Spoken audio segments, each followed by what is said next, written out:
disembah oleh suku-suku bangsa. Dengan darahmu kau telah tebus dosaku. Genapi Tuhan firman-Mu atas negeriku.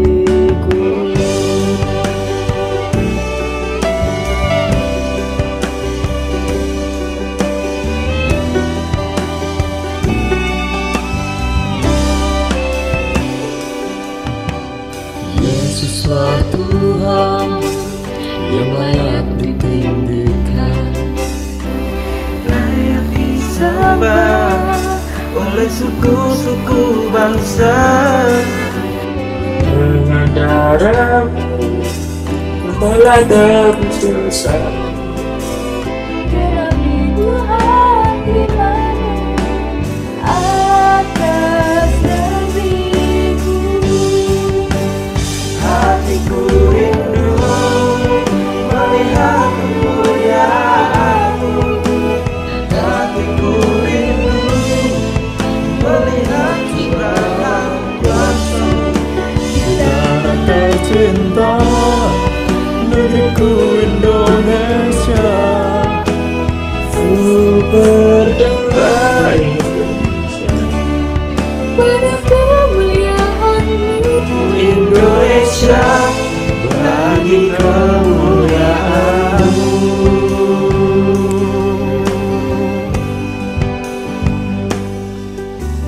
Yesuslah Tuhan yang layak ditinggikan. layak disembah oleh suku-suku bangsa. Dengan darah-Mu kau telah tebus dosaku. Genapi Tuhan firman-Mu atas negeriku. Hatiku rindu melihat kemuliaan-Mu. Hatiku rindu melihat curahan kuasa-Mu. Tanah tercinta, negeriku Indonesia. Ku berdoa Indonesia untuk kemuliaan-Mu. Indonesia Bagi kemuliaan.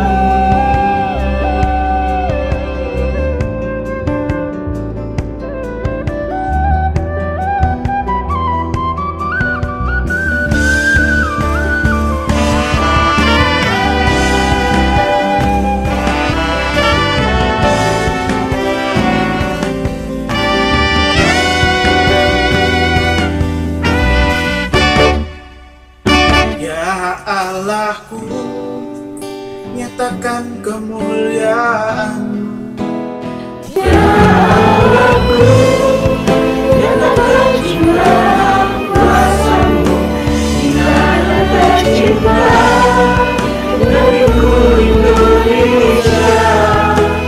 Ku berdoa Indonesia, kemuliaan-Mu Indonesia.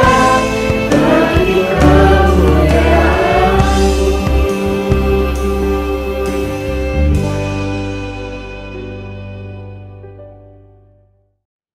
Jemaat yang dikasihi dan yang mengasihi Tuhan Yesus Kristus, demikian juga anak-anakku yang saat ini boleh bersama-sama orang tua kalian, eyang kalian. Saat ini kita boleh menghayati kembali dalam peringatan Kamis Putih yang menjadi tradisi gereja kita. Setiap peringatan dalam ibadah Kamis Putih kita melakukan pembasuhan. Ini juga baik menjadi tradisi bagi setiap keluarga untuk saling membasuh. Berhubung kita masih social distancing sehingga kita harus menjaga jarak sekalipun ada di dalam rumah kita masing-masing, maka pembasuhan bisa kita ganti dengan setelah ibadah nanti ada perjamuan kasih di mana di sanalah ungkapan kebersamaan dan juga saling melayani di dalam makan malam bersama, mengingat dan mengenang kembali peristiwa ketika Tuhan Yesus bersama para murid-murid di malam terakhirnya melakukan perjamuan. Ini kiranya menginspirasi bagi kita semua agar kita bisa menghayati bagaimana Tuhan Yesus yang adalah Allah itu sendiri yang mau menghamba, mau membasuh, dan mau makan bersama-sama para murid-muridnya. Bacaan suci pada saat ini terambil dari kitab Injil Yesus Kristus menurut kesaksian Rasul Yohanes pasalnya yang ke-13 ayat 1 sampai yang ke-17, dilanjutkan ayat 31b sampai yang ke-35. Namun yang hendak kita renungkan, bacaan yang hendak kita baca adalah dari ayat 6 sampai yang ke-15.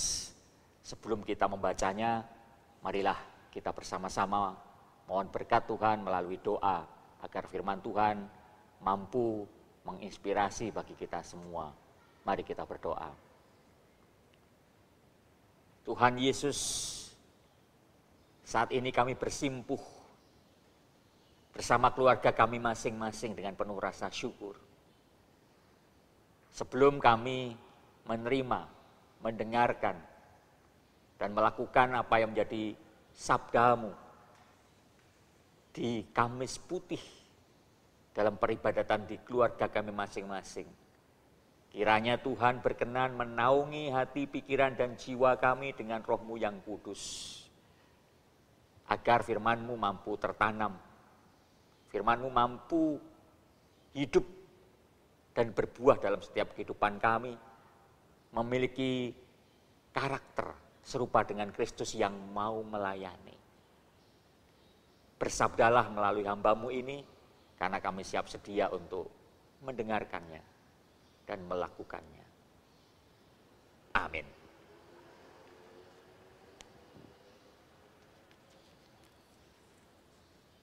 Injil Yesus Kristus menurut kesaksian Rasul Yohanes pasal 13 ayat 6 sampai yang ke-15 saya akan membaca untuk Bapak, Ibu, dan anak-anak. Demikian kesaksiannya. Maka sampailah ia kepada Simon Petrus. Kata Petrus kepadanya, Tuhan, Engkau hendak membasuh kakiku? Jawab Yesus kepadanya, apa yang kuperbuat, engkau tidak tahu sekarang, tetapi engkau akan mengertinya kelak. Kata Petrus kepadanya, engkau tidak akan membasuh kakiku sampai selama-lamanya.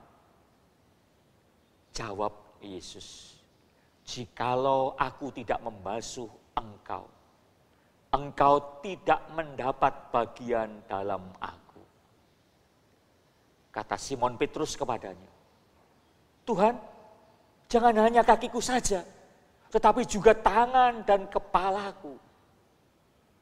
Kata Yesus kepadanya, barang siapa telah mandi, ia tidak usah membasuh diri lagi selain membasuh kakinya, karena ia sudah bersih seluruhnya.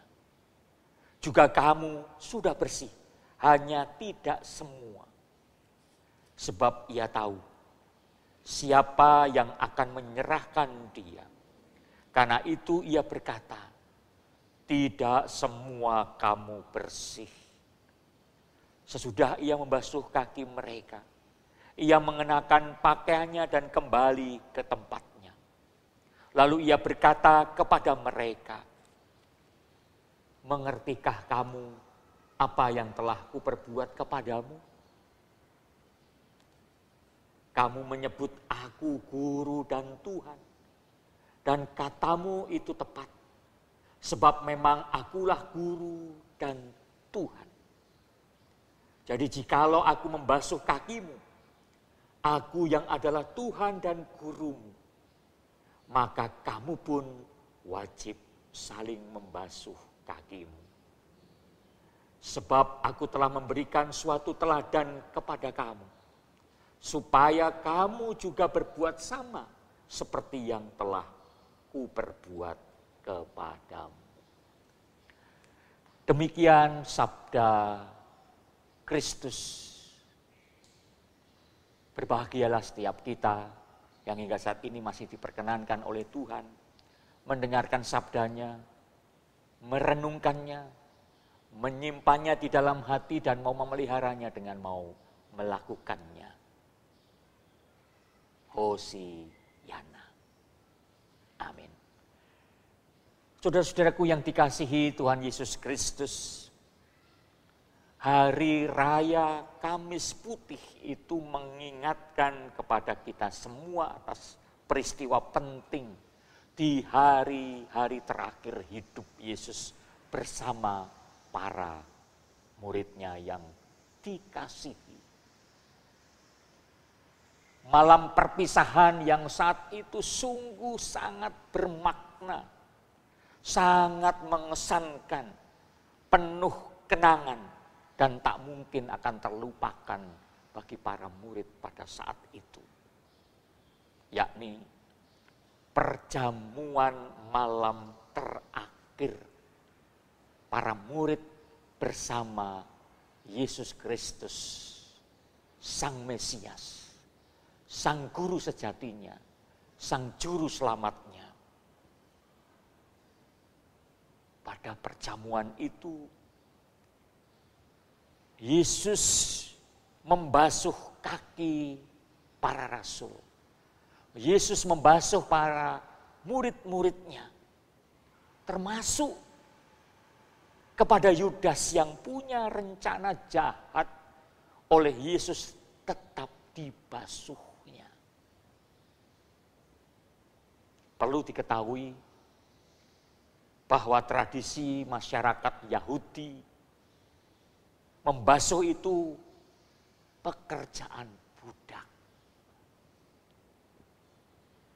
Atau setidaknya orang yang rendah itu wajib membasuh kaki orang-orang yang lebih tinggi kedudukannya. Murid membasuh kaki guru, rakyat jelata membasuh kaki raja. Itu mentradisi sejak zaman dulu.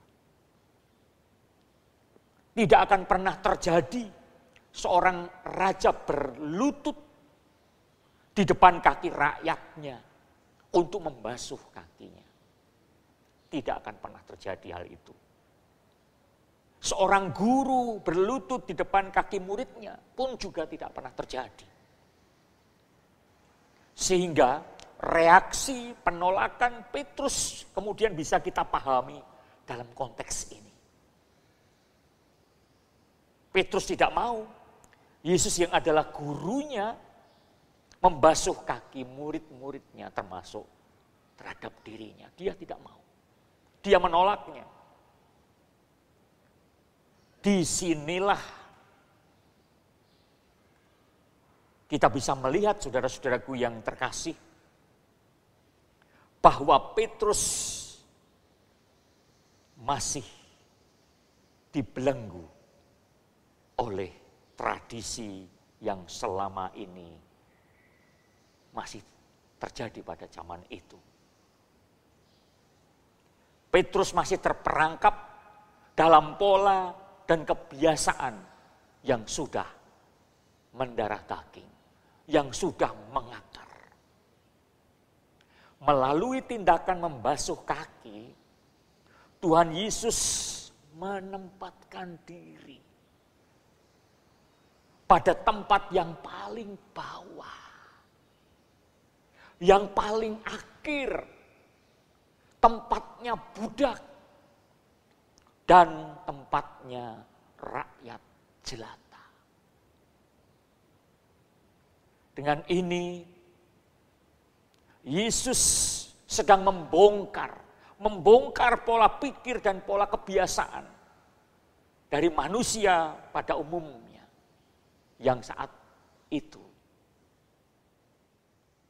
tetap dipelihara. Pola atas bawah, atas dan bawah. Bahwa yang di atas itu penguasa, yang memerintah. Dan yang di bawah itu hanya sebagai objek penderita. Bahwa yang di atas itu merasa lebih mulia. Bahwa yang di atas itu merasa lebih baik. Merasa lebih keren. Merasa lebih hebat, lebih wah. Sebaliknya, yang di bawah itu dianggap lebih rendah. Dianggap remeh, dianggap jelek, dianggap lemah, tidak berarti dan tidak bermakna. Itu pola atas bawah. Yang kedua, pola piramida. Bahwa yang di puncak itu adalah yang kaya, yang pandai, serta orang-orang yang berpengaruh. Sedangkan yang di bawah adalah kaum budak, kaum miskin, rakyat jelata, dan para penyandang cacat. Dan orang-orang yang terpinggirkan. Kelompok inilah pada umumnya tidak pernah diperhitungkan serta selalu mendapat tempat yang paling akhir. Saudara-saudara, ibu bapak, dan anak-anakku yang dikasihi dan yang mengasihi Tuhan Yesus Kristus. Tuhan Yesus berkenan datang dan berkenan membasuh kaki para muridnya untuk menjadikan semuanya baru. Tidak ada lagi pola atas bawah, tidak ada lagi pola piramida. Oleh Yesus semuanya itu dibongkar, diruntuhkan, dan dibangun kembali menjadi model tubuh. Tubuh kita inilah yang menjadi model yang dipakai oleh Tuhan Yesus. Karena semua orang itu mempunyai tempat, punya peran, saling melengkapi satu dengan yang lainnya, saling bergantung, dan saling melayani. Bagi Yesus, setiap pribadi, bapak, ibu, dan anak-anak, dan semuanya saja, bagi Yesus, setiap pribadi memiliki anugerah atau karunia yang berbeda-beda. Dan itu wajib dilakukan untuk kemudian diteruskan, untuk dibagikan kepada orang lain. Demikian pula setiap pribadi harus mampu menghormati, tapi sekaligus juga harus dihormati. Harus mampu dihargai, tetapi sekaligus harus mampu menghargai. Harus mampu dicintai, tetapi sekaligus harus mampu mencintai dengan sungguh-sungguh. Makna lain yang tak kalah penting dari pembasuhan kaki dilakukan Yesus adalah nilai pengampunan. Membasuh itu berarti membersihkan. Kita semua ini dibersihkan. Ketika Yesus melakukan pembasuhan itu artinya umat kekasihnya itu dibersihkan, disucikan. Yesus membasuh kaki para muridnya sebagai tanda pembersihan hatinya. Hati murid-muridnya, hati anak-anaknya, dan sekaligus tanda pengampunan. Artinya setiap pengikut Kristus diajak untuk saling mengampuni, saling memaafkan, agar kita kemudian mampu memiliki masa depan yang cerah. Artinya pengampunan menjadi sangat penting dan senantiasa dibutuhkan. Itu sebuah kebutuhan bagi kita untuk bisa diampuni dan sekaligus bisa mengampuni. Karena pengampunan itu sejatinya menyembuhkan. Menyembuhkan. Maka jangan pernah ada kebencian di antara kita. Jangan pernah. Jangan pernah ada kebencian di antara kita. Jangan pernah pula ada kebencian di antara anggota keluarga. Jangan pernah ada sesuatu yang kemudian ada kebencian antara suami, istri, ayah, dan ibu. Anak dengan orang tua, dengan eyang, atau di antara anak-anak sendiri.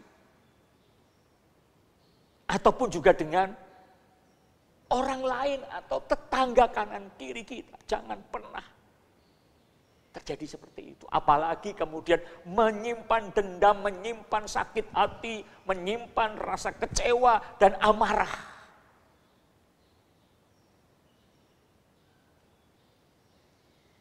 Buang jauh-jauh hal-hal yang seperti itu. Buang jauh-jauh pikiran-pikiran negatif yang selama ini menguasai hidup kita, hidup saudara.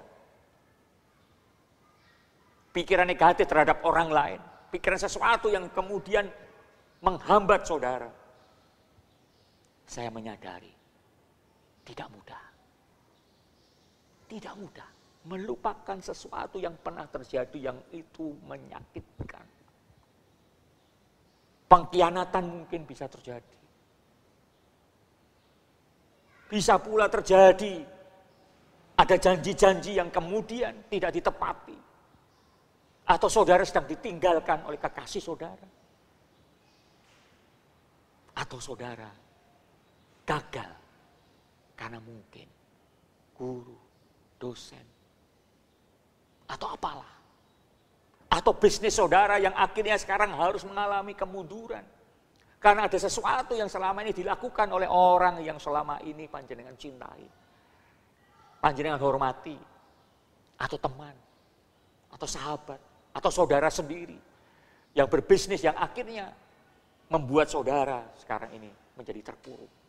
Sehingga saudara kemudian menjadi kecewa dan saat ini masih disimpan. Buang itu. Dan itu memang tidak mudah. Butuh pengorbanan saudara-saudaraku yang terkasih. Ketika kita mau melupakan itu, ketika kita mau mengampuni itu. Butuh pengorbanan, butuh kerelaan, butuh ketulusan hati kita. Untuk mau merendahkan hati kita dan mengosongkan diri. Dan membuang gengsi kita. Bagi hamba yang percaya. Seperti tema ibadah Kamis Putih ini. Tidak cukup hanya kata. Tidak cukup. Tetapi harus sungguh-sungguh diwujudkan di dalam tindakan yang nyata. Kata Yesus sendiri. Jadi jikalau aku membasuh kakimu, aku yang adalah Tuhan dan gurumu, maka kamu pun wajib saling membasuh kakimu. Sebab aku telah memberikan suatu teladan kepada kamu, supaya kamu juga berbuat sama seperti yang telah kuperbuat kepadamu. Ini kata Yesus sendiri di ayat 14 dan 15 tadi. Terlebih di masa pandemik COVID-19 saat ini. Setiap keluarga harus berupaya saling melayani dan saling mengasihi. Seperti yang saya sampaikan di depan tadi. Kiranya setelah ibadah Kamis Putih, lanjutkan dengan perjamuan kasih. Ingat itu perjamuan kasih. Hayati sungguh-sungguh seperti ketika Yesus melakukan perjamuan terakhir bersama para murid. Semua dilakukan dengan penuh ketulusan. Sangat mengesankan. Dan disitulah kesempatan ibu bapak dan anak-anak. Semoga sebelumnya sudah dipersiapkan. Masak bersama-sama. Kemudian menata bersama-sama. Dan kemudian dilanjutkan makan bersama-sama. Doa bersama-sama. Betapa indahnya. Dan tentu tidak hanya saat Kamis Putih. Tetapi inilah momentum untuk kemudian diteruskan. Jadi COVID-19 yang saat ini sedang merajalela. memberikan ketakutan bagi banyak orang, kita bisa melihat dari sisi positif bahwa Tuhan bisa memakai kesempatan bagi kita semua anggota keluarga membangun kembali kesehatian keluarga dalam cinta sejati, saling melayani, saling menyapa, dan kemudian saling memulihkan. Terlebih saudara-saudaraku yang terkasih, diharapkan masing-masing keluarga kemudian juga punya rasa kepedulian dengan mau berbagi dan menolong keluarga yang lain. Yang saat ini mungkin karena dampak dari COVID-19 bagi orang-orang miskin, berpenghasilan kecil, dan masyarakat yang punya usaha kecil dan menengah merasakan dampaknya. Karena mereka tidak tahu mungkin dengan usaha yang melalui berbisnis online, mereka mengalami kesulitan, harus dirumahkan. Tugas keluarga. Ini kesempatan bisa saja apa yang kita punya bisa dibagikan.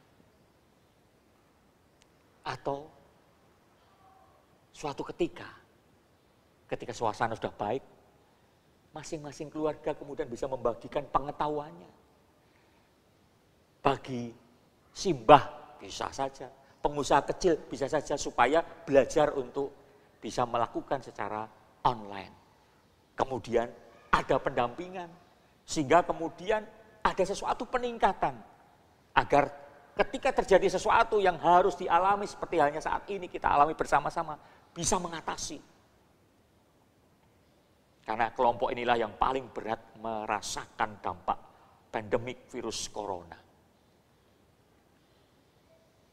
Gereja pun sekarang sudah membuka satu kesempatan bagi jemaat untuk ambil bagian dalam kepedulian melalui persembahan khusus. Pakailah itu juga, supaya gereja ini pun dirasakan kehadirannya untuk bisa melayani semua orang tanpa terkecuali. Khususnya memang tentu bagi jemaat.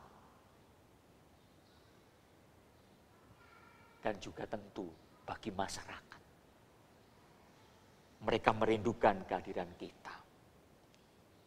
Semua itu kita lakukan saudara-saudaraku yang terkasih sebagai bentuk pewartaan sekaligus perwujudan seorang Kristen yang memiliki hati seorang hamba yang mau melayani dan memiliki iman kepada Kristus. Amin.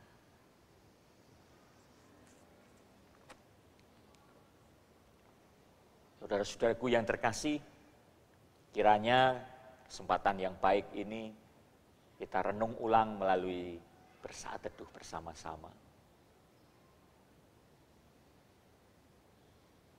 Mari kita hayati kembali.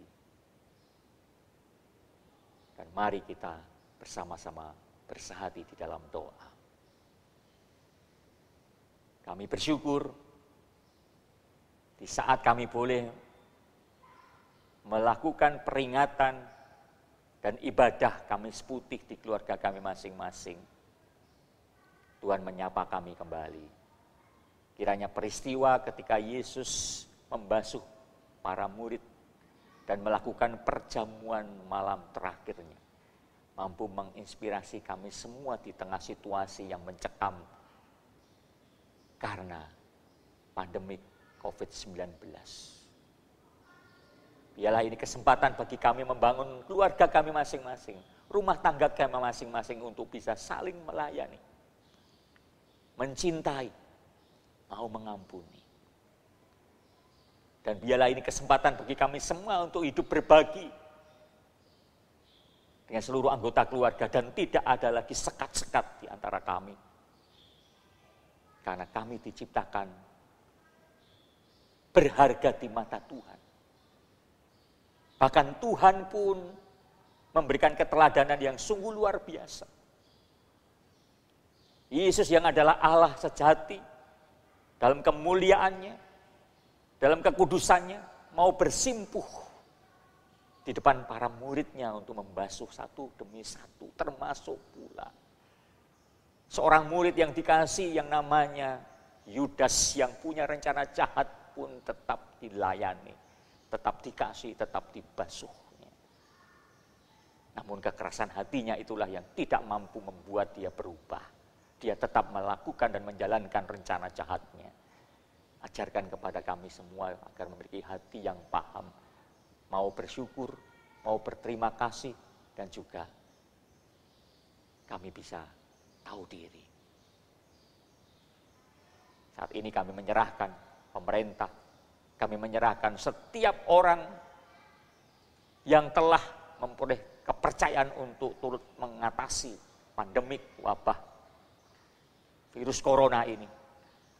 Terlebih bagi para dokter, juru rawat yang harus ada di garis paling depan. Berkati ya Tuhan. Agar pemerintah kami bersama seluruh aparat dan juga para medis ini mampu mengatasinya. Terlebih orang-orang yang selama ini memiliki keahlian agar mampu menemukan obat untuk mengatasi COVID-19 ini. Untuk bisa merawat setiap pasien dan memberikan obat. Kami percaya Tuhan, ini menjadi kesempatan bersatu padu kami semua saling berbagi. Karena itu biarlah Tuhan memberkati gereja-gereja yang saat ini juga bergerak sama untuk turut serta mengambil bagian saling melayani. Dan biarlah GKJ Mojosongo pun termasuk di dalamnya untuk turut serta. Maka berkatilah setiap pelayanan majelis gereja sampai dengan bersama-sama umat saling bahu-membahu, saling mendoakan. Dan biarlah melalui keluarga kami masing-masing Tuhan bangun kembali keluarga kami. Dan biarlah semua boleh terjadi agar kami menjadi semakin takut kepada Tuhan dan semakin hanya mengandalkan Tuhan. Dan kami masing-masing kemudian saling menguatkan satu dengan yang lainnya. Dan kami semua adalah manusia yang rentan, lemah. Dan hanya Engkau sajalah andalan kami Tuhan. Mohon ampun setiap dosa-dosa kami. Dan biarlah ini menjadi kesempatan kami untuk terus mau membersihkan diri. Mengabdikan diri sebagai pelayan-pelayan hamba-hamba yang percaya. Dan menyerahkan setiap pergumulan keluarga kami yang sakit maupun pergumulan-pergumulan lainnya, persoalan ekonomi. Dan lebih-lebih sekarang ini pemerintah kami harus menghadapi situasi yang tidak mudah ketika ekonomi semakin carut-marut karena peristiwa keprihatinan ini. Terlebih dolar yang saat ini semakin berat menghantam rupiah. Oleh karena itu kiranya Tuhan mampukan agar pemerintah kami melalui kementerian yang terkait mampu mengatasinya dengan arif dan bijaksana. Demikian ya Tuhan, setelah ini kami akan melanjutkan perjamuan kasih bersama keluarga. Berkati kami semua. Pertemukan kami kembali esok ketika kami menghayati Jumat Agung, Sabtu Sunyi, dan Minggu Paskah. Dan persiapkan kami semua melalui pendadaran secara mandiri yang sudah dilayani oleh majelis gereja dan hamba-Mu, agar semua boleh menjadi sarana jemaat bisa semakin dikuatkan imannya. Di dalam nama Tuhan Yesus Kristus kami berdoa. Amin.